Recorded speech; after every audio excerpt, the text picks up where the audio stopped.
En Aragón Radio, Historia de Aragón, con Sergio Martínez.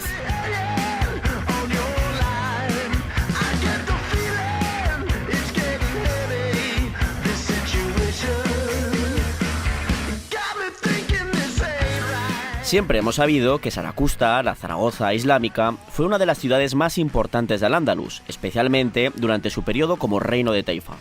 Fue un gran centro político y cultural que llegó a dominar en ciertos momentos buena parte del Levante peninsular y que fue uno de los focos culturales más influyentes de Europa y del mundo islámico. Sin embargo, y gracias a los hallazgos arqueológicos de los últimos años, parece confirmarse que además la ciudad era mucho más grande de lo que se pensaba hasta ahora, convirtiéndola en uno de los mayores centros urbanos del continente en su época. ¿Cuáles son esos nuevos hallazgos y qué es lo que nos cuentan? Soy Sergio Martínez, en la técnica está Ana Vázquez y te doy la bienvenida a este viaje por la historia de Aragón en Aragón Radio.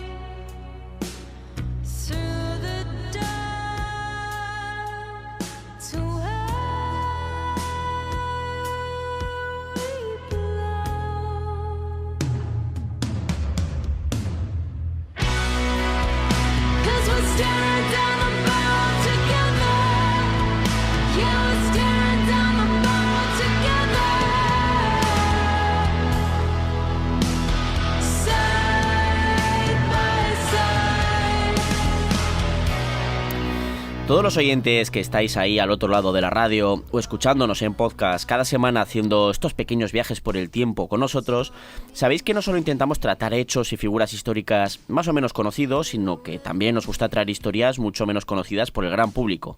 Y es que, en mi humilde opinión, son estas las historias más anónimas, incluso las menos conocidas, las que en muchas ocasiones nos acercan aún más al pasado y nos ayudan a comprender mejor de dónde venimos.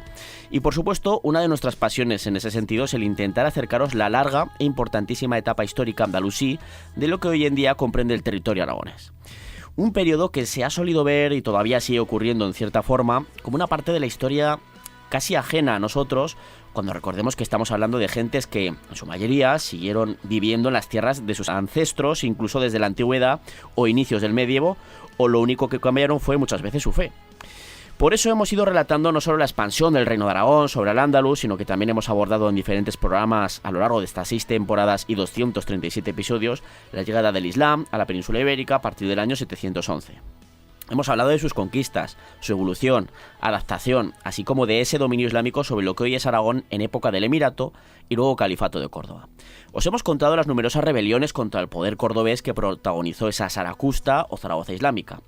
También cómo fue el colapso de ese gran y poderoso estado andalusí durante las primeras décadas del siglo XI y cómo fueron surgiendo los primeros reinos de Taifa, entre los que destacaron en lo que hoy es Aragón tanto Albarracín como sobre todo Zaragoza.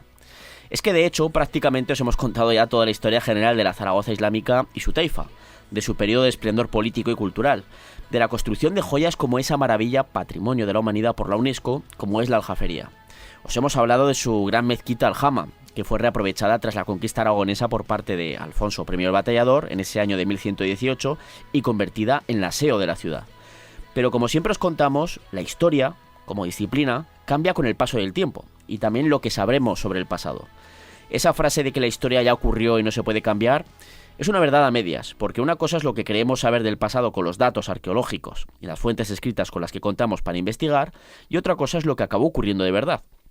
Lo único que los historiadores podemos hacer es investigar y además hacerlo desde diferentes puntos de vista que, puestos en común, pueden arrojar luz al pasado y dejarnos discernir, al menos un poquito, acontecimientos que a veces ocurrieron hace mucho tiempo. Y como ejemplo actual de todo este sermón que os estoy soltando nada más empezar el programa, es que hoy en día cuando ocurre una noticia importante la puedes leer o escuchar en varios medios de comunicación diferentes y en cada uno de ellos nos vamos a encontrar con una versión totalmente distinta de un mismo hecho. Imaginaos entonces qué puede ocurrir con hechos que ocurrieron hace siglos o incluso milenios. Por lo tanto, la historia, o lo que creemos saber sobre ella, no es inamovible y lo que se ha podido pensar durante décadas o incluso siglos puede cambiar de la noche a la mañana con un hallazgo fortuito de un pedazo de pergamino perdido en un archivo o escondido dentro de un libro sin aparente interés en una tienda de coleccionismo. o también puede cambiar con hallazgos arqueológicos totalmente inesperados, como es el caso de este programa. Y es que en los últimos años han ido apareciendo restos que, en su conjunto, están recomponiendo ese puzzle de la historia de la Zaragoza islámica que, con investigación y juntando todas las piezas de las que disponemos, está cambiando de forma casi radical lo que se pensaba hasta ahora de cómo era aquella ciudad. Y para hablarnos de todo ello, contamos con la presencia como invitada de una profesional que ha participado en primera línea en estos hallazgos que os vamos a contar. Me refiero a Miriam Gracia Martínez, licenciada en Historia por la Universidad de Zaragoza, que además tiene la especialidad en Antropología Física y Forense, además de ser doctora en Bioarqueología, dedicando su tesis precisamente al estudio de las poblaciones islámicas de esa Zaragoza medieval. Así que, ¿quién mejor que Miriam para hablarnos de todo este interesantísimo tema que está cambiando de forma radical, como decía, el conocimiento histórico sobre esa Zaragoza islámica? Es un auténtico placer contar contigo en este episodio, así que bienvenida a los micrófonos de Historia de Aragón en Aragón Radio, Miriam. Hola, encantada de estar aquí. Pues como digo, es un auténtico placer porque además nos vas a dar información de primera mano porque tú has participado en parte de estas excavaciones, de hecho las más recientes que ha habido sobre este tema. Yo he estado allí, Yo estuve ahí, ¿no? Sí. Podemos en plan hacer ya souvenirs y todo eso. Sí. Y qué mejor que hacerlo pues eso con una persona que ha participado en estas excavaciones y también en las investigaciones posteriores, ¿verdad? Ahí estamos. Porque como comentaba, es que lo que creíamos conocer sobre esa Zaragoza islámica, andalusí, pues está cambiando, aunque ya se tenían pistas anteriormente, pero ahora ya parece que tenemos más piezas y ya podemos asegurar más cosas, ¿verdad? Sí, desde los años 80 se tenían muchas pistas de cómo era esta Zaragoza andalusí, pero a partir del 2022 ha habido al menos 2 hallazgos que han cambiado bastante la cosa. Que ya no da demasiado lugar a dudas, ¿verdad? No, son hipótesis que con bastante fundamento. No, cuando la arqueología entra en juego y la arqueología te da los datos es como, no, o sea, ya está. Esto que siempre se habla, y además lo hemos comentado en muchos programas, esto de esta frase de, ay, si las piedras pudieran hablar. Es que las piedras hablan. Hablan. Y los huesos también. Los huesos también, exactamente, porque tú además con esas especialidades es que de hecho pues has estado investigando pues enterramientos de esta época precisamente, que vamos a ir hablando a lo largo de este programa, ¿no? De todo este tema, ¿no? Pero bueno, vamos a empezar a poner en contexto todos estos nuevos hallazgos, aunque es cierto que algunos tienen ya unos cuantos añitos y que nos están dando una perspectiva muy diferente. Pero para ello tenemos que dar ese contexto histórico que nos hará entender todo mucho mejor. De forma sencilla, ¿cuál es la periodización histórica que nos encontramos en Zaragoza desde la llegada de los musulmanes? Para así tener una visión más global. Vale, pues todo empieza en el 711, que empieza la conquista islámica de la península por parte de los omeyas, ¿no? De Damasco. Conquistan todo el norte de África, llegan pues hasta el Estrecho, y aquí, bueno, pues para variar, en la Edad Media estaban todos peleados con todos y los omeyas encuentran esta brecha para entrar y ya conquistar y subir prácticamente pues hasta arriba. Sí, porque además se adentran, pasan los Pirineos y todo, Sí, que a veces sí. hablan, no, aquí nunca llegaron, mentira cochina. No, llegaron. Llegaron y mucho y Llegaron. sobrepasaron. De hecho, siempre lo hablamos, que la fecha concreta en la que llegaron los musulmanes, esa conquista, se inicia en el año 711. Pero tenemos presencia islámica al norte de los Pirineos hasta al menos en torno al 750. Sí, ¿no? sí. O sea, que son casi medio siglo ahí. Sí. Bueno, Zaragoza llega en el 714. Sí, aproximadamente. Eso se piensa, sí. Sí, bueno, aproximadamente. Sí. Y bueno, pues llegan, la conquistan, todo perfecto, todo genial, todo Se acaba ideal. el reino de los visigodos, se va al garete. Sí, bueno, lo lógico, bueno, Sí. Edad Media. Sí. Y bueno, pues aquí los omeyas entre comillas, porque claro, no estaban los omeyas aquí todavía. Se encuentran con esta familia, los que luego serán los Banu Qasi, estos que se les dice que son los hijos del conde Casio, que eran pues unos nobles visigodos, que bueno, pues tenían prácticamente el control del Valle Medio del Ebro. Y bueno, pues estos hijos de Casio abrazan la islamización. No tienen problema en convertirse. No y tienen decir, ningún problema, mientras a nosotros nos dejéis mantener nuestro chiringo aquí, nuestras propiedades, nuestro poder que venimos teniendo desde hace generaciones en época visigoda y quizás desde época tardo-antigua de la presencia romana, no hay ningún problema. Nos convertimos y os ayudamos a dominar este territorio, ¿verdad? Exactamente. Y bueno, pues así se queda todo más o menos tranquilo. siempre con el más o menos. Más o menos, sí. Al-Ándalus pasa a ser parte de la provincia Ifriqiya. Es una gran provincia que sería Al-Ándalus y también buena parte del norte de África, exactamente, ¿verdad? exactamente, con capital en Túnez. Y entonces, bueno, todo está bien, todo en principio todo correcto, hasta que llega la revolución de Abasida. Los abasidas en Oriente, ¿no? Exactamente, en la península arábiga. Los abasidas se la lían pardísima a los omeya. Pero además pardísima, de verdad. Pardísima. Spoiler, mueren todos. Menos uno. Menos uno, que será el futuro Abderramán I, que escapa.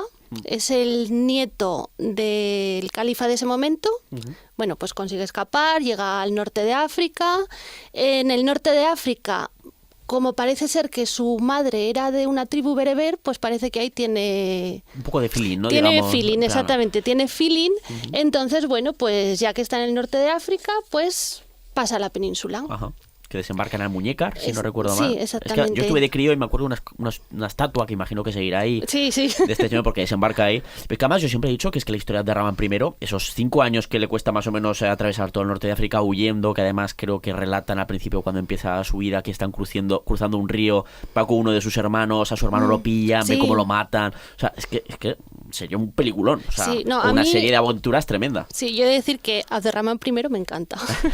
Y es un señor que debió tener mucha paciencia. Buah, porque le pasó de todo. Ya, eso sí. Pero bueno, al final él se puso de emir, ¿no? De Al-Ándalus, al final. Sí, llega aquí, conquista todo y crea el Emirato Omeya de Córdoba en el 756, sí. Más o menos. Y bueno, pues aquí sigue estando Sarakusta, claro. Y empiezan los primeros problemas contra el emir Abderramán.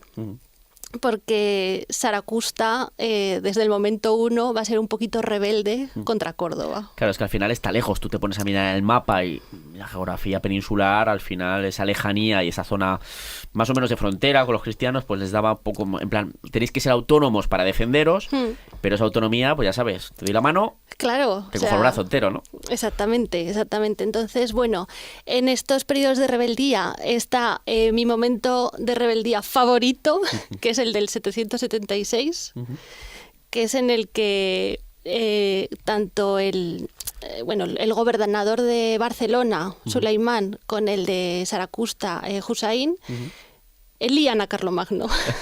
El rey todavía de los francos, que luego será el emperador, ¿no? Exactamente, exactamente. Lían a Carlomagno.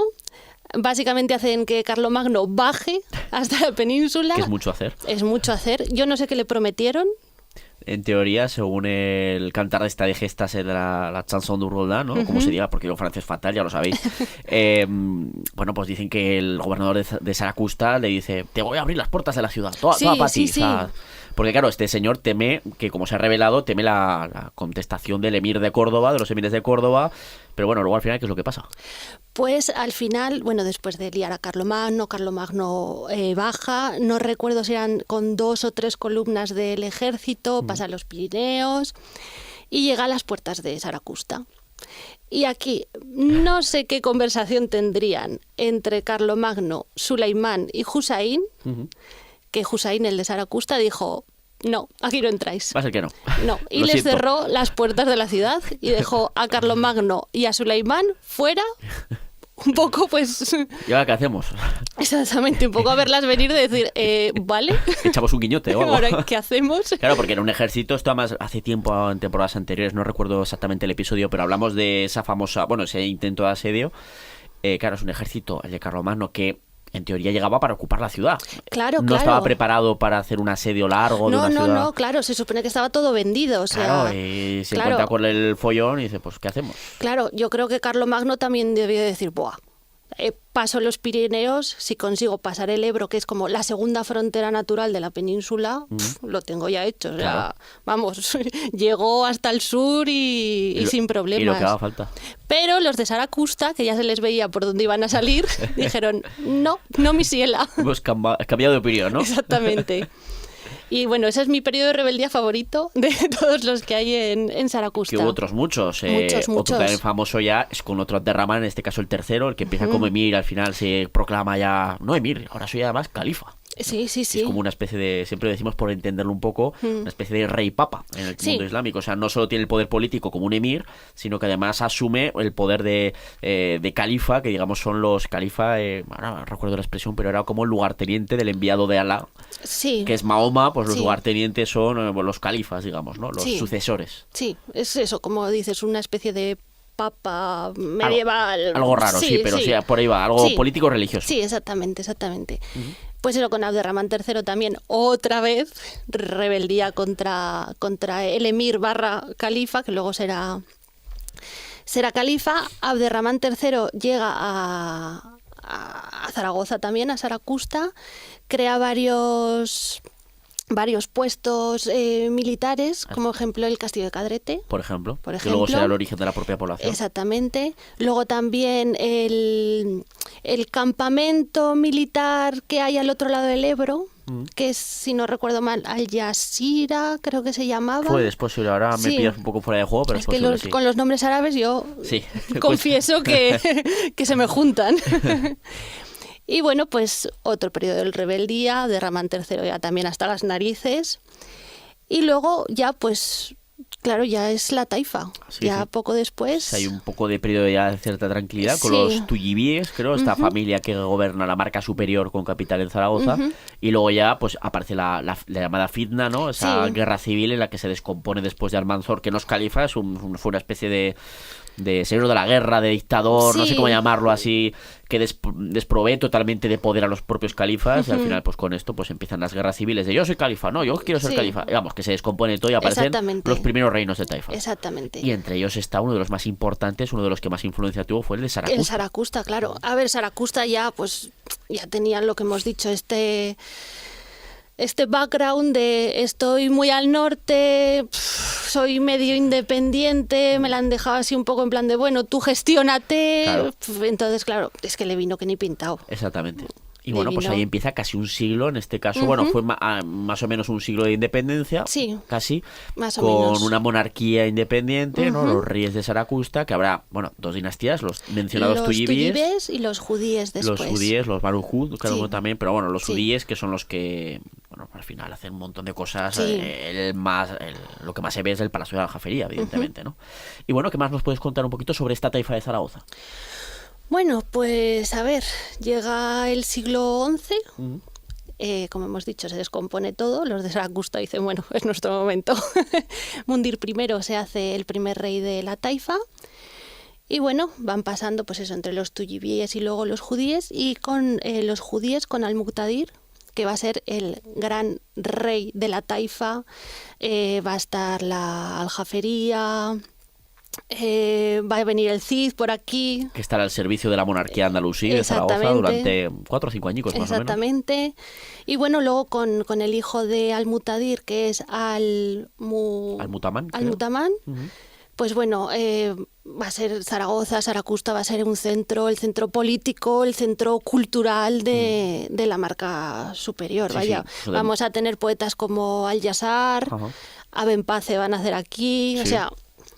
Es un crisol de cultura, de política. Por supuesto va a estar peleado con los reinos cristianos de alrededor. Y con los musulmanes también. Bueno, como siempre. Sí, ahí hay un follón. Que es que además es verdad que es un centro cultural durante esas décadas, desde 1060 y sobre todo 1070, 1080, que es a nivel europeo.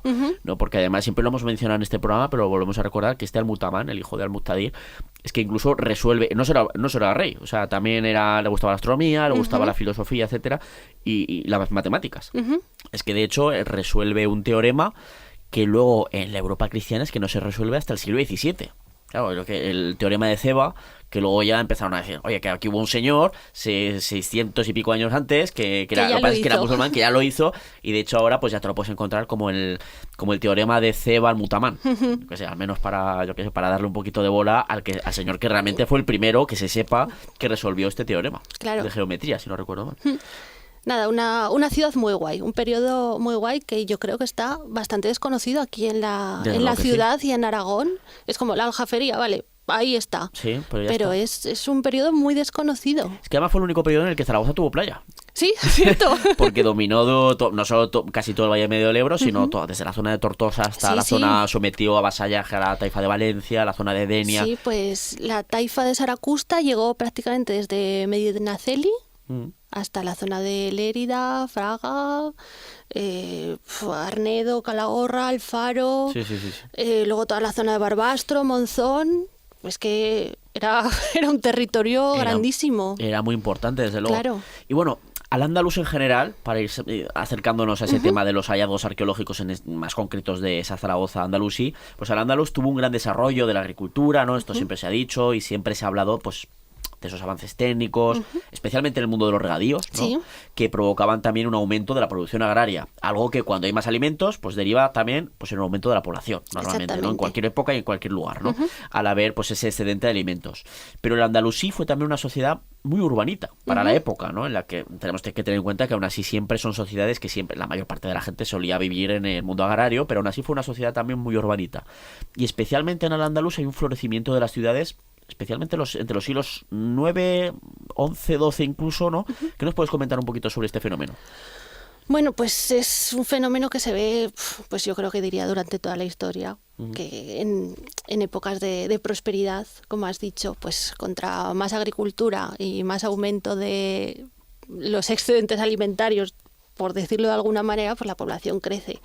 Y eso se ve también, pues, tanto en el campo como en las ciudades, claro. En algún sitio se tienen que meter. Claro. Porque también vemos en el mundo, pues el mundo rural, esas famosas alquerías islámicas. Claro, exactamente, ¿no? Sí.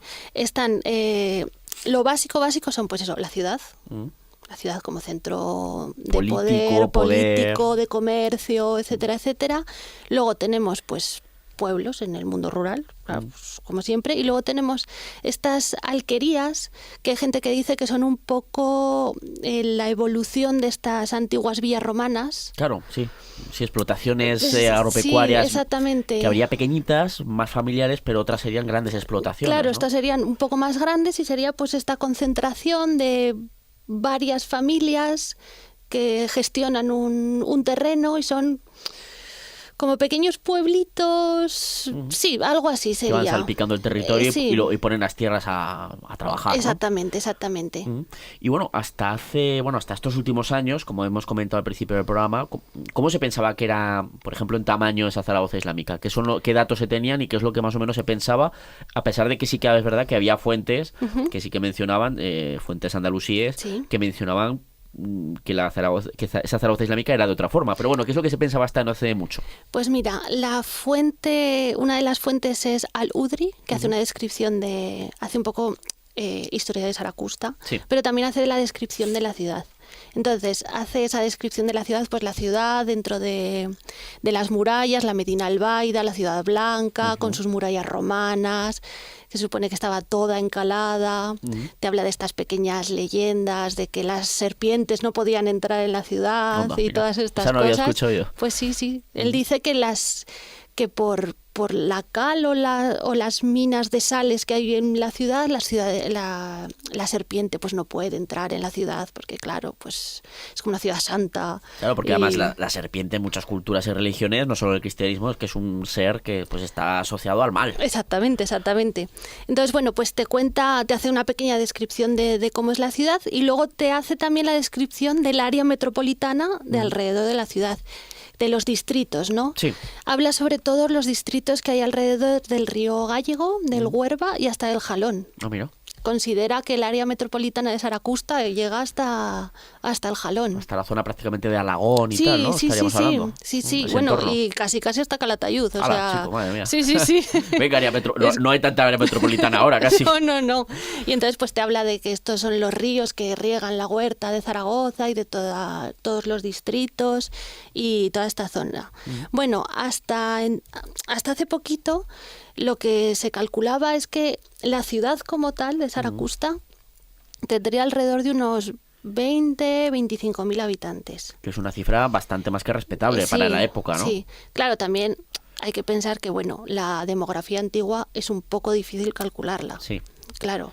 lo puedes calcular pues a través de lo que aparecen, los restos que aparecen en las necrópolis, o haciendo un cálculo por las casas diciendo, bueno, pues si en cada casa vivían 6 personas, de media, pues, más o menos. Tanto era el perímetro que se piensa que tiene la ciudad, pues si en cada casa ocupaba esto, pues claro, un poco de regla de 3 prácticamente, y dice, pues te sale esto básicamente. Exactamente, sí. A ver, lo ideal sería pues hacer excavación en extensión, que es un poco complicado. Complicado, sí, tiene sus dificultades, ¿no? Habría que destruir Zaragoza. Exactamente, abrir el yacimiento entero. Estaría feo, pero bueno. Sí.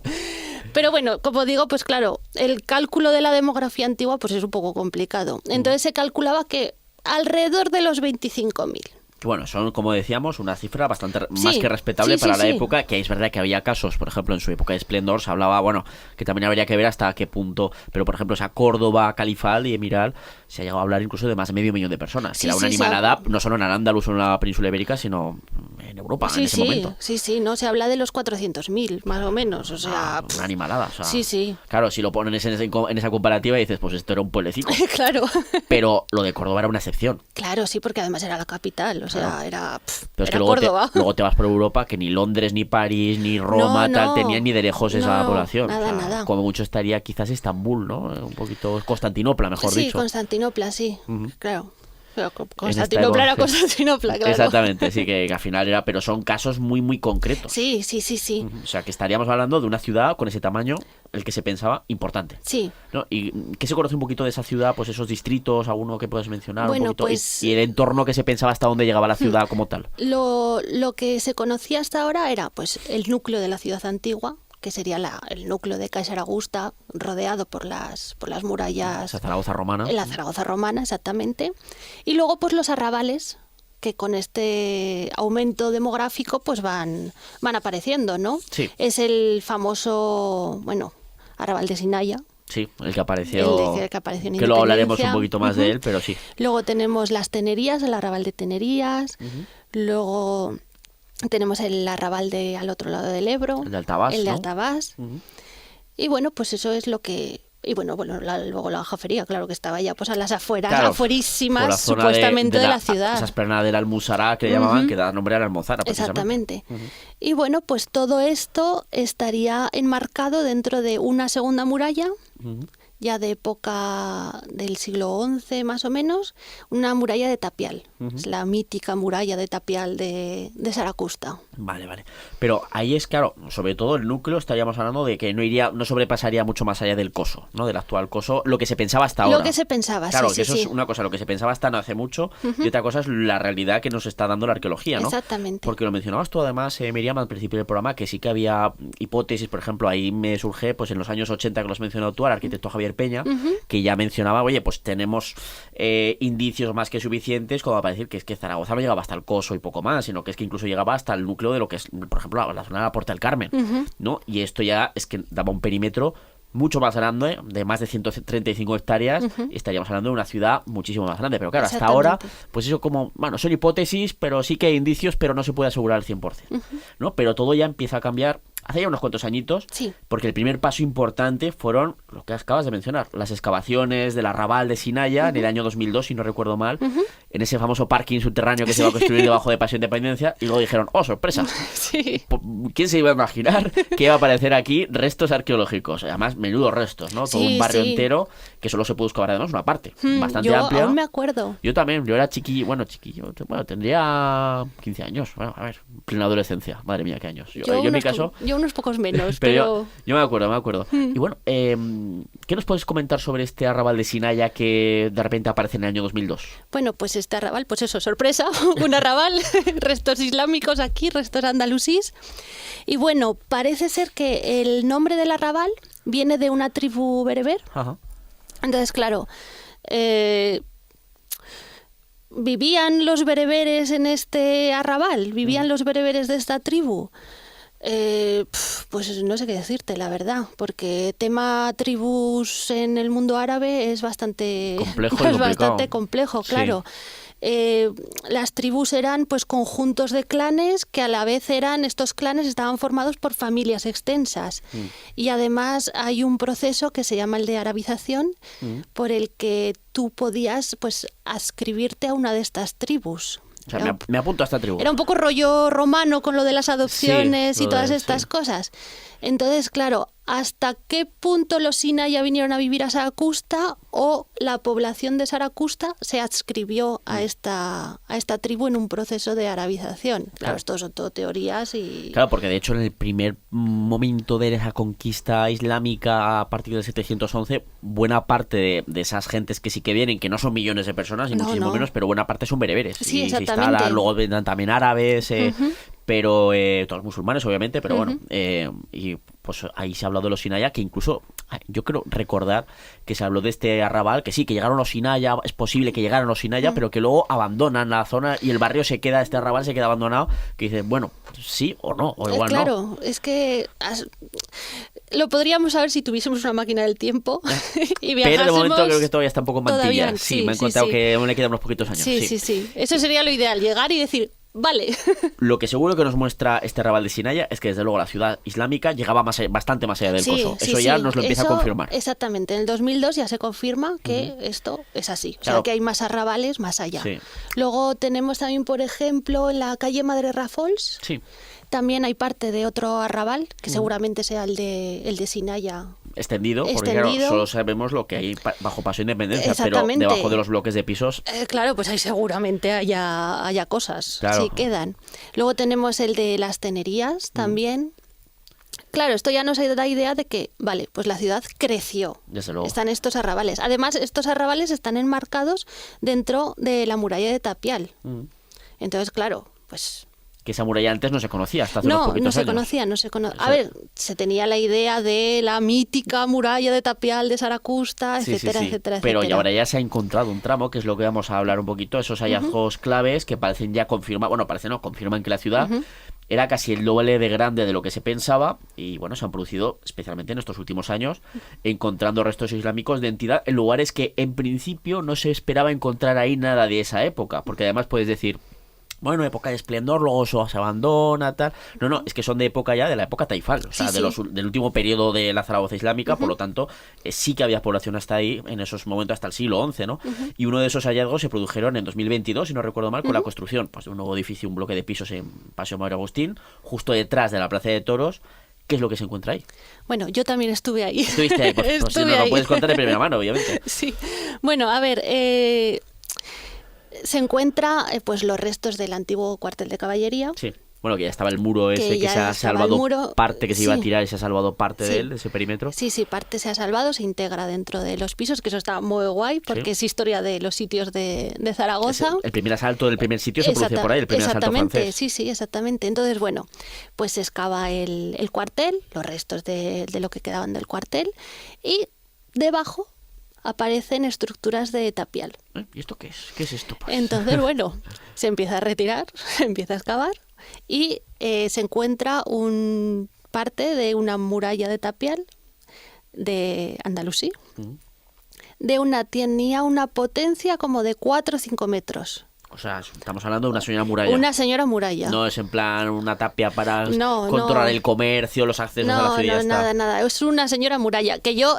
Confieso que siempre que se ha hablado de la muralla de Tapial de Saracusta, yo confieso que siempre me imaginaba... Una tapia de adobe, quizás, exactamente, y ya está. Una tapia, rollo tapia de huerto del pueblo de adobe, con tapial. Cristales arriba para evitar que salten los ladrones y ya está, ¿no? Casi, yo me imaginaba algo así.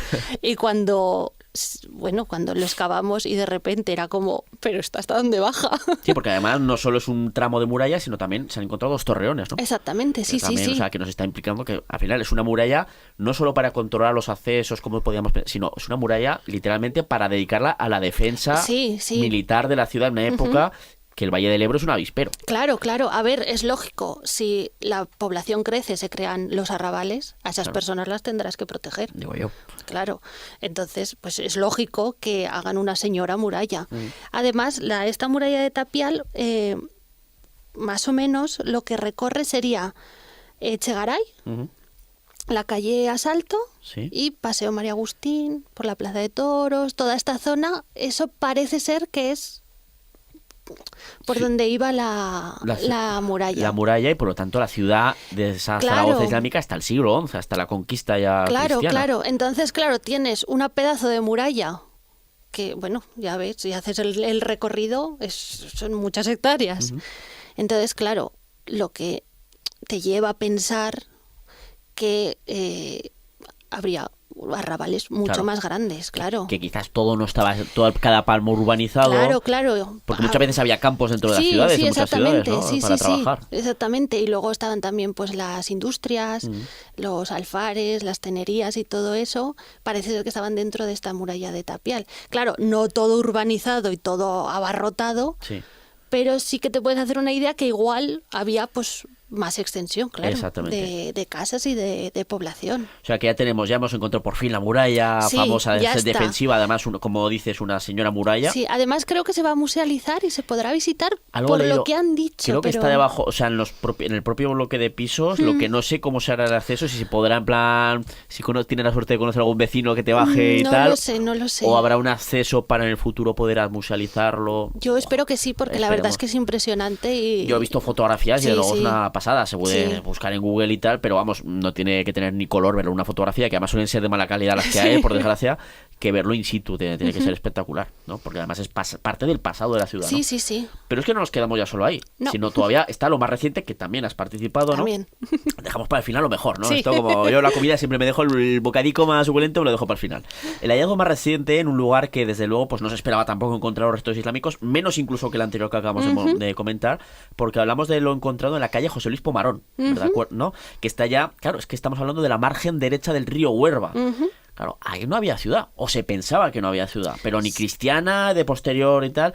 Son unas excavaciones que se construye un bloque de pisos, ¿no? También, si no recuerdo mal, en las que además, pues, has participado tú y de las que nos puede contar, pues, muchísimas cosas de primera mano, porque, claro, cuéntanos, ¿por qué es tan extraordinario el haber encontrado restos en ese lugar, en esa margen derecha del río Huerva?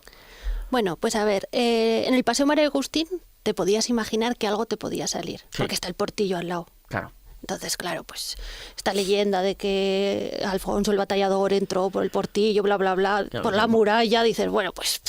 Muchas veces las leyendas, siempre lo decimos, tienen cierto pozo de verdad al final, ¿no? Empiezas a rascar y dices, bueno, pues igual no era tan leyenda. Exactamente. Pues allí, bueno, pues estabas en el yacimiento y pensabas, bueno, pues metro arriba, metro abajo, pues si hay suerte saldrá algo, salió algo. Sí.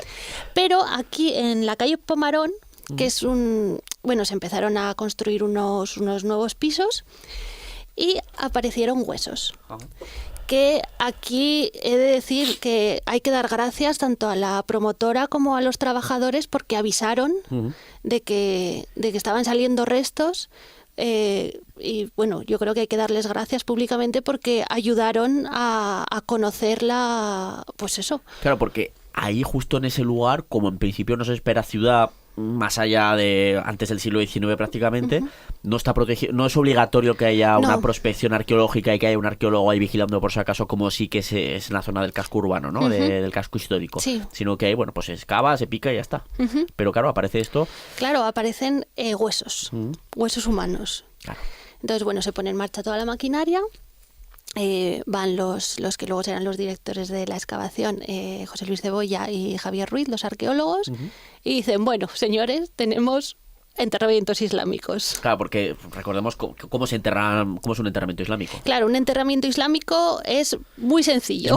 Es muy fácil de identificar. Es muy fácil de identificar, sí, es una fosa simple con un solo individuo que está opuesto sobre el lado derecho, inclinado. O sea, no está mirando para arriba. No está mirando para arriba, está en decúbito lateral, no está en decúbito supino y mirando siempre hacia la Meca.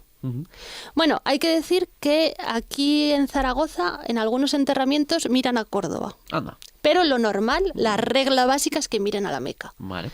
Y sin ningún tipo de ajuar ni nada por el estilo. O sea, la fosa simple, los huesos. Y llanos y ya está. Y ya está. Incluso aunque fueran personas ricas, adineradas. Aunque fueran personas ricas y adineradas, nada. Qué curioso. Así es. Entonces, bueno, pues blanco y en botella es como, bueno, señores, tenemos enterramientos islámicos. Pero bueno, podría ser, una necrópolis a las afueras de la ciudad. Lógico, tendría muchísima lógica. Claro. Al fin y al cabo, las necrópolis aquí en Zaragoza, las más famosas que se conocen, que son la occidental y la oriental, reutilizan o siguen la tradición de las necrópolis romanas. Sí. A las afueras de la ciudad, alrededor de las calzadas. Alrededor de las calzadas. Claro, llevaban toda la vida enterrándose ahí, pues hombre, pues... ¿Para qué vamos a cambiar algo que ha funcionado hasta ahora? Exactamente, para que pues me entierro aquí, claro. Son nuestros cementerios. ¿Cuántos más o menos han encontrado en ese yacimiento de enterramientos? Pues... Que se hayan contabilizado en el trocico que se dejó excavar, claro, porque no sería todo. No, todo no es, claro. Pues, si no recuerdo mal, creo que llegamos a los 300. 300 individuos ahí 300 enterrados. individuos. Y no sé si pasamos de los 300.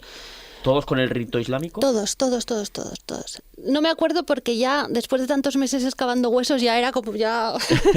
Pero bueno, muchos. Estamos hablando de muchos y en un espacio bastante pequeño. Sí, en un espacio bastante pequeño, sí. Y bueno, pues ahí estaban, fue como, vale, ¿y esta necrópolis qué hace aquí? O sea, es que no tiene nada de sentido, porque esto no debería estar aquí. Claro. Además, en principio tan alejadas de las necrópolis oficiales de la ciudad. Pero además de las necrópolis, empezaron a aparecer pozos negros. ¿Qué es un pozo negro, para el que no lo sepa? Un pozo negro... Bueno, que ya se lo imaginará la gente, pero por si acaso... Es el sistema más básico de higiene en la Edad Media. De higiene familiar. Vamos a hacer cosas y fisiológicas. Exactamente. Popó y papá. Exactamente. De las letrinas que había en las casas iban directamente a los pozos negros que estaban en las casas o en las calles. Y luego, esto lo ha estudiado mucho Javier Traité. Bueno, es la industria, creo que la llama la industria de la caca. Sí, es verdad.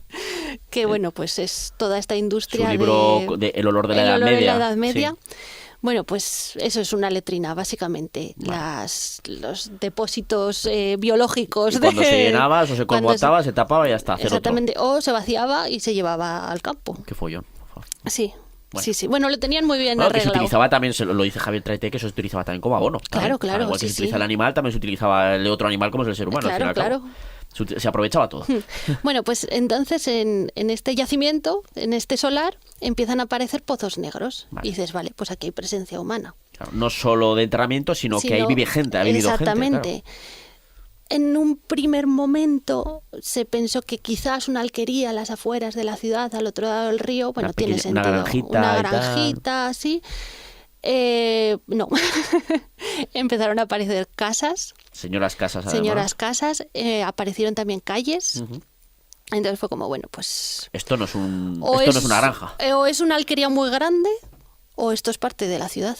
Que es lo más lógico. Es lo más lógico, claro. Pensar que es otro arrabal al otro lado del río. Claro, que ahí jamás se lo había imaginado, ni siquiera las teorías más más positivas quizás o más optimistas sobre el tamaño de la ciudad, nadie se pensaba que hubiera ciudad al otro lado del río Huerva. Claro, al otro lado además de la muralla. Claro, es que es eso. Y bueno, aquí además es que no son casicas de una planta y ya está, sino que además me dijiste que encontrasteis el arranque de una escalera que nos indica que hay una segunda planta como mínimo. Sí, a ver, esto es muy habitual en las casas mediterráneas medievales, por así decirlo. Es la típica casa con, la entrada con zaguán, con su patio, que el patio es el que gestionaba todas las demás habitaciones de la casa. Se encontraron también las zonas de cocina, arranques de escalera.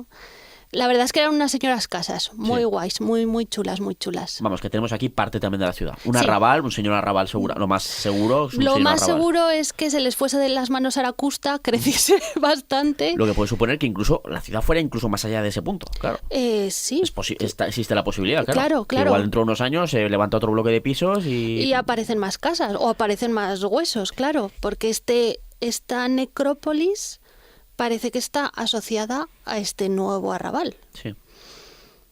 Es todo, claro, es chocante porque dices, vale, esto se va de madre. Y con todo este conjunto de piezas de puzzle que se han ido encontrando los últimos 20-25 años y especialmente los últimos 4 o 5 años, esto ya, lo de la ciudad de 20-25 mil habitantes, hasta luego, ¿no? Hasta luego, Mari Carmen. ¿Y de qué estaríamos hablando? ¿De una población de cuánto estaríamos hablando ahora? Aproximada, evidentemente, por todo lo que nos has contado de la dificultad que tiene el estudio de la demografía en tiempos de este periodo.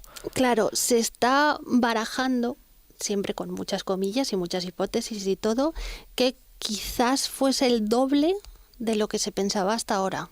O sea unos 50.000 o por ahí. 40.000, 50.000. O sea, es que si antes estábamos hablando que era una ciudad de tamaño importante, 20-25.000, es que es el doble, 50.000 habitantes, 45.000, 50.000. Era una señora ciudad. Claro. Es lo que hemos dicho antes, ¿no? Córdoba, 400, alrededor de 400.000, medio millón. Pero caso excepcional. Claro. Luego, París estaba en torno a los 50.000. O sea, Zaragoza fue como París en su momento, de tamaño, es posible que lo fuera. Posible. Roma también estaba en torno a los 40.000, 50.000. Londres estaba en torno a los 15.000. Una villa solo eso. Entonces, claro, Zaragoza como París o como Roma, pues igual nos pasamos también, claro. Uh-huh. Pero por otra parte, pues es que a saber. Lo que está claro es que era una señora ciudad. Claro, ese perímetro nuevo que nos están dando, que nos están confirmando ya todas esas teorías que vienen desde los 80, nos está dando que, bueno, el perímetro como mínimo era casi el doble de grande, y si hacemos la extrapolación de, pues tanta gente solía vivir por hectárea, tantos habitantes por esta media que hemos comentado antes, pues nos salen esas cifras. Claro. Que luego igual dice, bueno, pues igual eran 35.000, 40.000, pero desde luego 25.000 se queda ya en una cifra demasiado baja. Se empieza a quedar corta. Y bueno, que nos está indicando también de qué época concreta lo que se ha excavado en Pomarón, en la calle Pomarón, se establece que también es como lo de las murallas del siglo XI aproximadamente, o sería anterior o posterior, o ¿qué se conoce? Al menos Parece que es siglo XI. O sea, también de época taifal. Sí, también época taifal. El último periodo de la Zaragoza dominada por los musulmanes. Sí, porque además, por lo que los datos que aparecieron en la excavación, ¿no? En el momento de excavación, claro, luego tú tienes todos los datos que recoges en la excavación y luego los tienes que ordenar, los tienes que estudiar, claro. Y claro, tienes que ordenarlo todo. Entonces, bueno, parece ser que en principio este arrabal se abandona con la conquista de Alfonso el Batallador. Si luego tenía una época histórica pues más allá del periodo islámico. No parece que hay continuidad. Entonces parece ser que llega la conquista de Alfonso y este arrabal se abandona. Se abandona y ya está. Se abandona, sí. Que es lo que siempre hemos comentado un poquito, que claro, Zaragoza se convertirá en el nuevo centro político del Reino de Aragón, un Reino de Aragón en expansión, pero también eso explica, por ejemplo, la concesión unos años más tarde del famoso privilegio de los 20, ¿no? Que es un privilegio extraordinario, que da un poder extraordinario a la ciudad, bueno, a sus élites.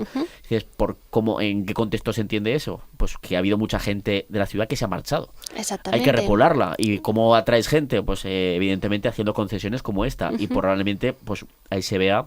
Sí, que también perfectamente eso. Siempre dicen lo de que Alfonso el Batallador, que la gente se quedó en la ciudad y tal. Bueno, había gente que se quedó, pero... Sí, claro. Yo he de decir que Alfonso el Batallador no es santo de mi devoción. Entonces, lo que siempre se dice, pues eso, que todo muy ideal, que la gente se quedó y él dio muchos privilegios. Pues mira, quizá no, porque estos parece ser que se piraron. Esa zona se abandona. De hecho, no se encuentra ningún resto arqueológico ya desde esa época, en esa zona, en el yacimiento de Luis Pomarón, hasta el siglo XIX ya, ¿verdad? Que se encuentra un pozo o algo así, ¿no? Se encuentra, bueno, unas cuadras, si no recuerdo mal, aparecieron como unas estructuras que sería pues así rollo paridera o algo así. Son ya de época contemporánea, siglo XIX prácticamente, creo que leí o algo así. Del siglo XIX apareció el lavadero. Mira, lavadero del barrio. Sí. Apareció un señor lavadero que se había cargado parte de la necrópolis y parte de las casas islámicas, pero bueno, que es normal en la arqueología urbana, está todo cortado por todo. Te encuentras ahí medio cráneo ahí cortado de un pobre mozo que estaba ahí. Literal, hay algunos de los que aparecían en la necrópolis que les llamábamos el Teniente Dan, porque claro, no estaban cortados, no tenían piernas. Madre mía, qué malos. Sí. Algunos que les pasaba una tubería por medio de la tumba. Una tubería, una zapata de hormigón del siglo XX, de los años 20, de las estructuras que había allí, que no me acuerdo si eran garajes o almacenes o pues lo que tiene una ciudad que va creciendo. Claro, y al final, pues según las épocas, pues se hace lo que se hace, evidentemente, que no estamos nosotros para decir tampoco nada a los de épocas anteriores. Pues nada, prácticamente hemos consumido el tiempo, pero ¿alguna última cosa, algún último detalle que quieras comentar sobre todo lo que hemos hablado? Pues en principio nada, pues eso, decir que me da mucha pena que la ciudad de Saracusta es la gran desconocida, tanto para la gente de la Zaragoza actual como de Aragón. Fueron 4 siglos, algo más de 400 exactamente, años. Sí, parece que es Caesar Augusta, lo romano, y luego ya lo cristiano. Lo visigodo cristiano, lo visigodo un poquito aparece por ahí, pero ya está. Sí, Y Saracusta, aparte de la aljafería, es la gran desconocida. Y tenemos, pues eso, tenemos un periodo cultural con las taifas brillante, hay mucho salseo con muchas rebeliones, era una ciudad enorme. Y me da mucha pena que no se conozca. Se conozca. Y oye, que es un periodo que en la década de 1070 es que llegó a ejercer cierta protección incluso sobre las Baleares. Claro. Que las Baleares era de Zaragoza. Claro. Y que luego, por ejemplo, que estuvo también el Cid por aquí, ¿sabes? Que es como uno de los grandes personajes de España. Mitificado, pero aún así es que realmente su historia no necesitaba ser mitificada porque... No, también hay mucho salseo en la historia del Cid. Es tremenda. Entonces, claro, a mí, pues lo que digo, me da mucha pena que Saracusta no se conozca. Pues sí. Y que no le demos más bola, más importancia. Y lo consideremos más como algo propio, ¿verdad? Sí, no, yo siempre digo lo de Make Saracusta Great Again. Bueno, pues Miriam, ha sido un auténtico placer tenerte aquí en los micrófonos de Historia de Aragón, aquí en Aragón Radio, y bueno, pues a ver si en los años siguientes, que seguramente sí, poco a poco se irán apareciendo nuevos restos, que nos den todavía más información y más luz a este periodo. Así que bueno, ha sido un placer tenerte aquí. Bueno, pues muchas gracias por invitarme. A ti.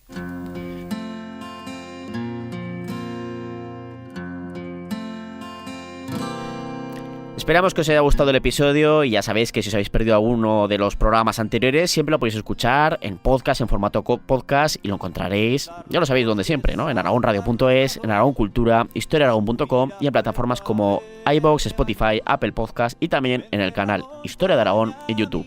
Dejadnos opiniones, comentarios, sugerencias de los temas que queréis que hablemos y bueno, sobre todo suscribíos a estos canales porque así no os perderéis ninguno de nuestros programas. En la técnica hemos tenido a Ana Vázquez y te esperamos para seguir haciendo historia, como siempre, en Aragón Radio.